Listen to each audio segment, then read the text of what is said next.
పంబా దగ్గర virtual queue pass కోసం చాలా మంది గొడవైతే చేస్తున్నారు, చాలా మంది అరుస్తున్నారు భక్తులందరూ. ఒక్కసారి ఈ పంబా దగ్గర క్యూ పాస్ కోసం జనాలు ఎంతమంది వెయిట్ చేస్తున్నారో చూడండి. కొంచెం వాటర్ తాగడానికి కూడా కొన్ని మాత్రమే ఉన్నాయి, ఎక్కువైతే లేవు.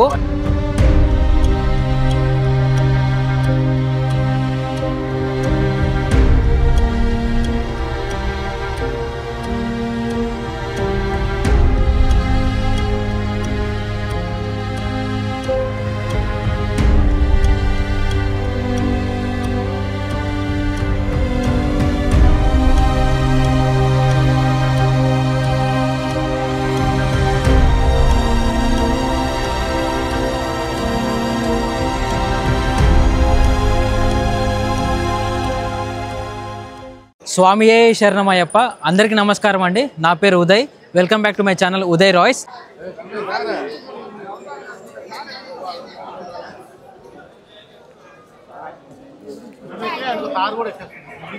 So real time virtual queue బుకింగ్కి అయితే ఇక్కడైతే చాలా మంది అయితే వెయిట్ చేస్తున్నారు లైన్లో. ఇక్కడ ఆన్ స్పాట్ బుకింగ్ డైలీ ఆఫ్లైన్లో కొన్ని అయితే ఇస్తారు.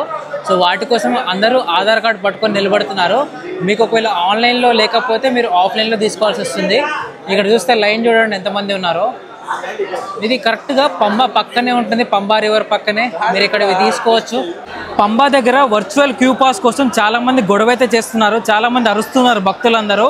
వాళ్ళ ఓపిక అయితే నశించిందనమాట. అసలు చాలా మంది జనాలు చూడండి ఎంతమంది ఉన్నారు ఇక్కడ.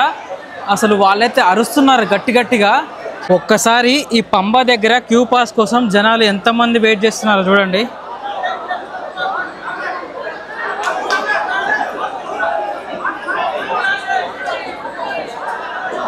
అసలు చాలా మంది జనాలు అయితే వెయిట్ చేస్తున్నారు.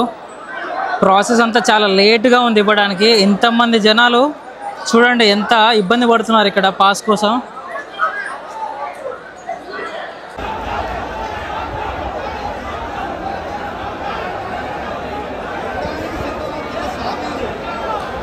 వర్చువల్ క్యూ పాస్ ఇచ్చే దగ్గర తోపులాట జరిగింది. నా కళ్ళ ముందే అద్దాలన్నీ పగిలిపోయి అవి మొత్తం మనిషి మీద కుచ్చుకొని బ్లడ్ కూడా కారిపోయింది. మరీ చాలా దారుణంగా, అసలు చాలా ఘోరంగా ఉంది. సరేనా, అసలు ఏం ఫెసిలిటీస్ కూడా పెట్టలేదు వీళ్ళు.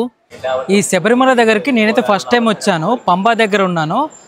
నార్మల్గా ఎప్పుడు ప్రతి సంవత్సరం అరేంజ్మెంట్స్ ఇలానే ఉంటాయో లేదో నాకు తెలియదు.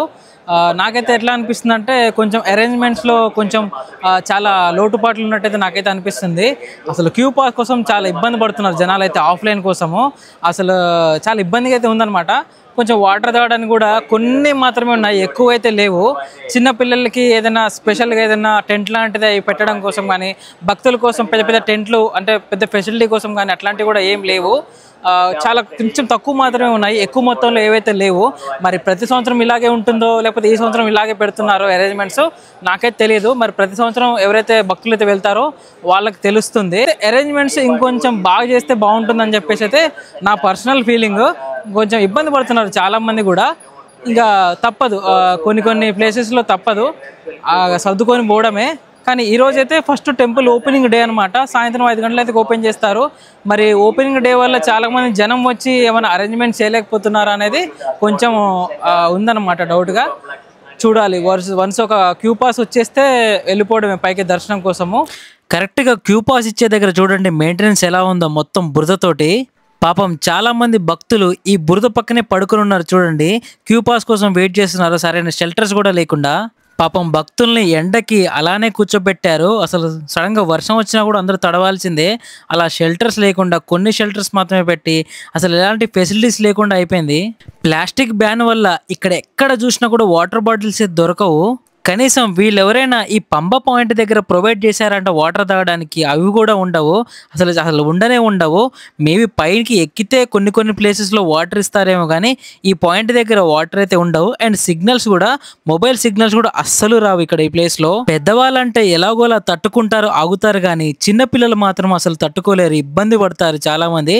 నా కళ్ళ ముందే చాలా మంది చిన్నపిల్లలు ఏడుస్తూ వెళ్తున్నారు కూడా. అయ్యప్ప స్వాములకు కానీ ఎవరైనా వచ్చే భక్తులకు కానీ బేసిక్ నీడ్ ఏంటి అంటే ఏంటంటే వాటర్ తాగడము, ఇంకా ఫుడ్ పెట్టకపోయినా సరే కనీసం వాటర్ ఇచ్చినా కూడా బాగుంటుంది. ఎక్కడ కూడా వాటర్ పాయింట్స్ అయితే అస్సలు దొరకవు. పంబ నుంచి కొండ మీదకి ఎక్కేటప్పుడు మాత్రం కొన్ని పాయింట్లలో మాత్రమే వేడి నీళ్ళు లాంటివి అయితే పెట్టారు. నేనైతే గొంతు తడి ఆరిపోవడానికి పుచ్చకాయ ముక్కలు తింటూ ఆ కొండనైతే ఎక్కాను. అడిగారు స్వామి అప్ అండ్ డౌన్ డోలీ 8,000 అడిగారా? మీరు ఎంతకు మాట్లాడారు? రానన్నాడా? 8,000 అయితే కొంచెం కూడా తగ్గనాడా? 10 రూపాయలు కూడా తగ్గనా? స్వామి స్వామి సైలెంట్ సైలెంట్ స్వామి, ఈ రోజు శబరిమలలో మన తెలుగు వాళ్ళకి ఒక అన్యాయం, దరిద్రమైన సంఘటన జరిగింది. అదేంటో ఆయన స్పష్టంగా వివరిస్తారు. సార్ చెప్పండి సార్. మీరు? నా పేరు నాగబాబు అండి, ఆంధ్రప్రదేశ్ పశ్చిమ గోదావరి జిల్లా ఉండి అండి. నేను దర్శనానికి వచ్చానండి. వస్తుంటే ముందు బంగారు మెట్లు ఎక్కి అలా వెళ్ళానండి. తిరిగి వస్తే మళ్ళీ ఇటు వచ్చాను. ఒక ఆఫీసర్ వచ్చి దర్శనం అవ్వలేదని అంటే జిప్పిప్పు చూపెట్టినాడండి. క్యూ లైన్ ఎక్కడ అని అడిగినందుకు మన తెలుగు వాళ్ళని అసభ్యంగా ప్రవర్తించారు. ఇక్కడ కేరళ గవర్నమెంట్ అయినా ఒక పోలీస్ అయినా, ఆ పోలీస్ ని మనం ఎవరో ఎక్కడ అని అడుగుతుంటే ఆయన దొడ్డిదారిన బయటకు పంపేసి ఆయన లేరు, మీకు స్పెషల్ దర్శనం మీకు ఇప్పిస్తాం. దర్శనం కోసం మనం వచ్చామేంటండి? మన తెలుగు ఆత్మగౌరవాన్ని పెంచాలి. మనం ఆయన దొడ్డిదారిని బయటకు పంపేసి మనకి స్పెషల్ దర్శనం ఇప్పిస్తాం, అవి ఇప్పిస్తాం అంటే మనం నోరు మూసుకుని కట్టేసుకుంటాం. దర్శనానికి వెళ్ళి కట్టుకుంటూ ఉంటామా చేతులు? స్వామి దీన్ని ఎక్కడి దాకా తీసుకెళ్దాం మీరే చెప్పండి సార్. సెంట్రల్ దాకా తీసుకెళ్ళిపోతామండి. సెంట్రల్ దాకా సనాతన ధర్మం కాపాడాలంటే సెంట్రల్ దాకా ఖచ్చితంగా దీన్ని సెంట్రల్ గవర్నమెంట్ దాకా, పవన్ కళ్యాణ్ గారి దాకా, మొత్తం ఎక్కడి దాకా అయితే తీసుకెళ్లారనుకో మోదీ దాకా తీసుకెళ్లే బాధ్యత మనందరిది. ఈ Telugu justice justice justice justice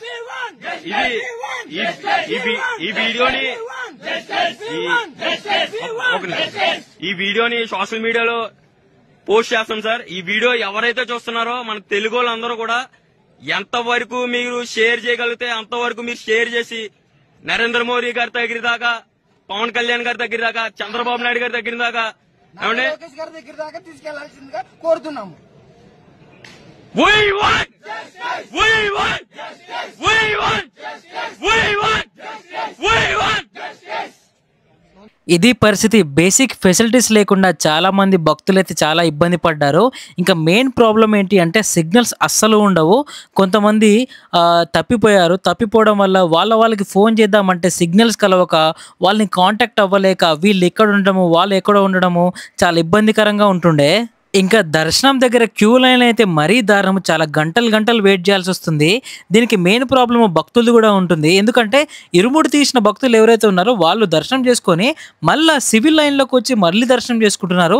అలా ఒకేసారి సేమ్ భక్తులు 2-3 సార్లు 4 సార్లు దర్శనం చేసుకోవడం వల్ల క్యూ లైన్ ఎక్కువ పెరిగిపోయి అసలు దర్శనం చేసుకోలేని వాళ్ళు ఎక్కడో కంపార్ట్మెంట్లో అక్కడ బయట వెయిట్ చేయాల్సి వస్తుంది. ఏ ఫెసిలిటీస్ లేకుండా. పాపం సంవత్సరం మొత్తం ఎలాగో ఆలయాన్ని ఓపెన్ చేయరు. ఓపెన్ చేసిన కొన్ని నెలలైనా సరే ఫెసిలిటీస్ కొంచెం మంచిగా అరేంజ్మెంట్ చేస్తే చాలా బాగుంటుంది. అంతమంది భక్తులు ఎంతో దూరం నుంచి ట్రావెల్ చేసుకుని వచ్చి ఇక్కడికి వచ్చి మరి ఇబ్బంది పడుతుంటే నాకైతే చాలా బాధగా అనిపించింది. పాపం 41 రోజులు నిష్ఠతో ఉండి మాల ధరించి ప్రశాంతంగా ఇరుముడి తీద్దాం, మాల తీద్దాం అని చెప్పేసి ఈ శబరిమల ఆలయం దగ్గరికి వస్తే సరైన ఫెసిలిటీస్ లేక చాలా ఇబ్బందులు పడుతూ బాధపడుతూ గంటలు వెయిట్ చేసి మరి దర్శనం చేసుకోవడం అయితే నేను దగ్గరుండి చూశాను.